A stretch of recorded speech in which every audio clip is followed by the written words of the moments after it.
What's up? It's Jayden from With Confidence, and you're watching AMBY. Hey everyone, it's Alicia, and I would like to welcome you to my interview with Jayden from With Confidence. What's up? How are we doing? How are you? I'm good, man. I am excited. We have a very crazy day today. There's only 3 of us here. Our crew couldn't get through, so it's just like the 3 of us doing everything today, and it's like I don't know, like flashback to like a few years ago where we just did everything. It's fucking great. And your mind's kind of being pulled in every direction, every which way. Yeah, but I think we all kind of like it. And finally being in Canada. Yeah, this How is is how. that? It's crazy. I woke up in the bus and walked outside and just saw like that building. I don't know what it's called. CN Tower. Is that what it's called? Okay, all I know is that it's the cover of the Drake album. I just walked That is outside the and I'm like, CN oh, it's the Tower. Drake Tower. I just The call it the Drake Tower. Yeah. You'd be surprised how many people actually just call it that. 'Cause Yeah? they don't know what else it is. The know. Drake Tower. It works, right? Well, as we mentioned, you are here in Toronto today, but apparently in Dallas a few days back, a bunch of stuff happened before you played. Like the stage collapsed, everything went out, and you said it was a really special show, though. So tell me a bit about that. Well, I think like with a tour like Warped Tour, you know, like you're playing the same stage every day, and you get into like this kind of schedule. So when something like that happens, it really sticks out, and it like stands out. stays in like your memory of it. So yeah, we have like an inflatable stage, kind of like the roof is inflatable, and the power just cut, and like all of our amps cut out. And the stage just started deflating, like on top of us. So like all of the stage hands were like holding it up, making sure it didn't crush us. And then we all just kind of gave up. So I just like threw my bass across and then grabbed the mic and just like sang to the crowd. And we like went through like 2 songs of just like A nice sing along. a cappella, sing along with the crowd. It was really special. Like I had a really good time. It's nice when you can mix things up and you kind of have to do things on the fly and people just respond to it so Yeah. incredibly well. It makes it special. Something else special that's in the works and coming out very soon is Love and Loathing. Yes. Forthcoming record release. So is the anticipation right now just killing you inside?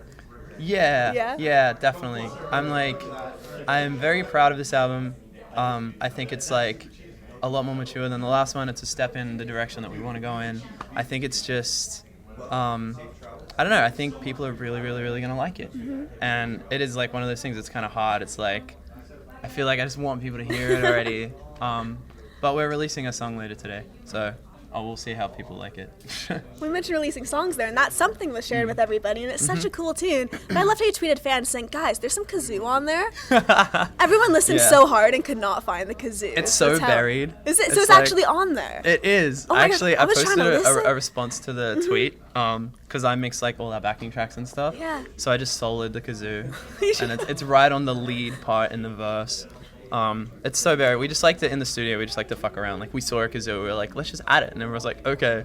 So we just put it in. It was and that just buried it. spontaneous. You're just like, hey, Yeah. we have it here, let's just do that. Yeah, why not? And does a lot of the writing kind of come from that sense? Like, it's like, hey, this stuff's lying around, let's just have fun with it. I think in the studio, yeah. I feel like when you're in the studio, you kind of just you roll with things, and you kind of just let the creative process happen. And you know, if there's stuff around, you roll with it, and you experiment, and you just see at the end of the process, you're like, okay, like this is something we created. Beforehand, you know, you're super critical about everything, but once you're in the studio, it's a fair game. I loved how many people actually thought that was a joke. No, that was Like, it's seriously so a neat thing. that you actually did There that. is kazoo. awesome. Yeah. Are there any other instruments or maybe like weirder sounds out there that you would like to perhaps put on a forthcoming song? Is anything Besides off kazoo, limits? No, I don't think so. I think like one of the big bands for me growing up was the Beatles. My parents really loved them, and I think like in their later releases they started really experimenting with instruments It's like some sitars wonky and stuff like on there. yeah, they really like tuned a lot of like exotic instruments, and I think that's incredible because I don't know, it's just like a point of differentiation. I think as long as the melodies and the chords are there, like I said, it's kind of fair game. You add whatever you want and you just experiment.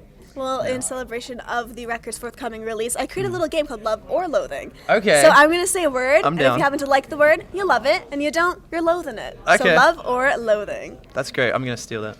You ready? I'm ready. All right, emojis. Love. Water slides. Love. Black lipstick on people. Love. Okay, camping. Love. Lip piercings. Loathe. I'm gonna go loathe. That's Okay. my first loathe. Chocolate.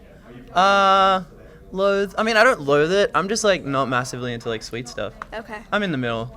of the Love and the Loathing. I'm neutral for that one. Neutral? All right. DDR, Dance Dance Revolution. Oh, I love that shit. Yeah? I'm terrible at it, but like I will always give it a go. Okay. Yeah. And for the last one, karaoke. Oh god, I love and I loathe that because I don't know if you can tell, but I'm like kind of losing my voice right now, and it's because I find it very hard to know when to stop socializing and going out and singing karaoke.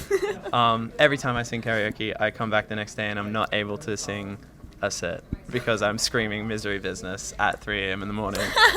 And yeah, so I don't know, a bit of both on that one. Is that like a go-to for you, Paramore? Yeah. I have this thing when I'm drunk, when I'm like in an environment where there's tunes playing that I really, really love, is I'm like listening to a song that's sung by a girl, and I'm like, I can fucking do this. Yeah. And I just like belt out notes that shouldn't be sung by males because it's not healthy. And I wake up the next day and that's why the voice is lost. Yeah. So sorry for the set today, Toronto.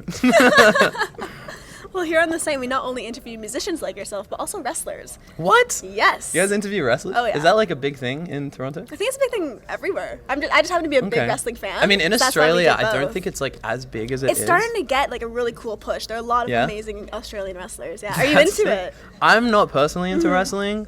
I think Inigo, like our guitarist, has fucked around with wrestling in the past. I think Josh has a lot of brothers, so he probably just wrestled when he was younger with them. I don't know if that means he's into wrestling. Yeah. But no, I haven't been into it. Okay, well, if you That's cool though. if you were to kind of have a wrestling persona, a gimmick, let's say, what would that be for you? A lot of people call me J Seal because my name is Jayden Seeley. I guess it would just be like a giant seal or something. I don't know. I wear like a seal mask. Okay. Yeah, and I just kind of like flop around on stage. I don't really know. Do you think you'd be a good guy, bad guy? What would you want to portray? I would mostly just be a mascot. I wouldn't be either. I'd just be just something for people to look and laugh at. Maybe you'd be like a cool manager or something. You just kind of nod your head when the person's doing something cool in the ring. Yeah, with a seal mask. Yeah. Yeah. Sounds great. That's it. Well, just to wrap things up, I do want to leave it with the fans. Anything you want to say to all of those? You have an amazing fan base. Thank you guys for sticking around for so long. I'm really excited for you to hear this album and to play it live for you. Awesome. Thanks so much for joining me today. Thank you. It's my pleasure. And remember, to everyone viewing, visit us at alicia2.com for all exclusive interviews and features. See ya.